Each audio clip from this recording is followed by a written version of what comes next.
I'm Vice President Legal at Bell Canada, and I'm responsible for 4 areas of the law department. I have the consumer group, advertising, labor, and litigation, working in my group. And my background, though, is in litigation. So I always wanted to be a trial lawyer. I watched Law and Order and all those legal dramas and wanted to be the one getting the witness to make the great admission and the you can't handle the truth moment. And so that's what brought me to law school, is this idea that I would be a trial lawyer. So my background is in litigation. I articled and practiced at a litigation boutique and then decided to make the move in-house and did litigation there, commercial litigation, and realized that the skill set was really transferable into other areas. And so litigation remains one of my responsibilities along with others. I think the skill that I bring to my practice is my passion for problem solving.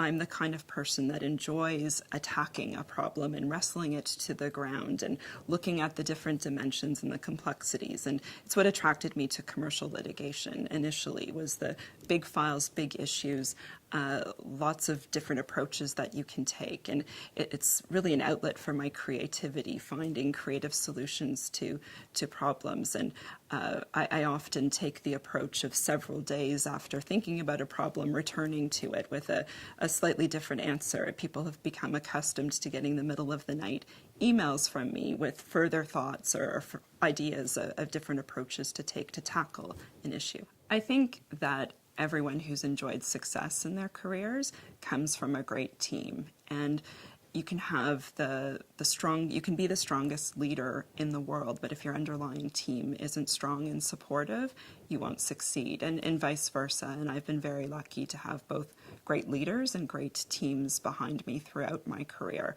And if I think back to a particular experience, I think about a long class action trial I did when I was in private practice. And I think what made our team successful is that we all really worked together. We all had a common objective and worked towards it.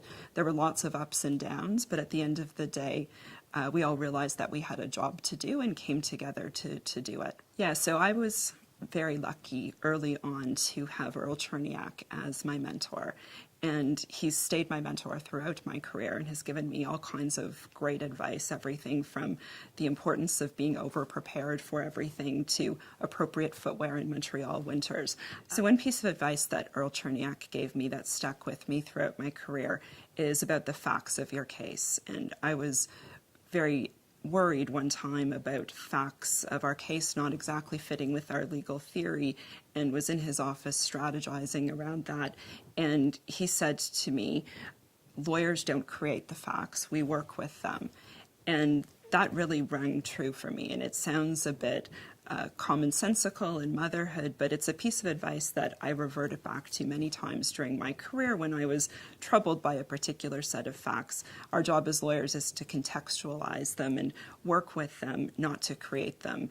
But something that's rang true, especially for me now that I've moved into an in-house role, because our role is a bit different. And one of the things I've enjoyed about being in-house is that you do actually have an opportunity to have an impact on the facts of the case, to help create the facts and hopefully make them good facts. So I think it's important for everyone to give back. And for me, volunteer work has been meaningful because I've done volunteer work with organizations and causes that have particular meaning to me. And whether that be from coaching sports teams that my children are involved in, being involved in parent councils at their school, or being involved in fundraising for causes that have impacted my family, chosen to affiliate, and it's been very meaningful for me. So I'm really proud to work for a company that has lent its support to mental health in Canada. And this year I was really fortunate to be involved in Clara's Big Ride and had the opportunity to cycle with her during the kickoff for her ride across the country, and seeing what she's done to raise the volume on the discussion of mental health in the country, and what my company, Bell, has done to raise money for the initiative has been a great source of pride for me.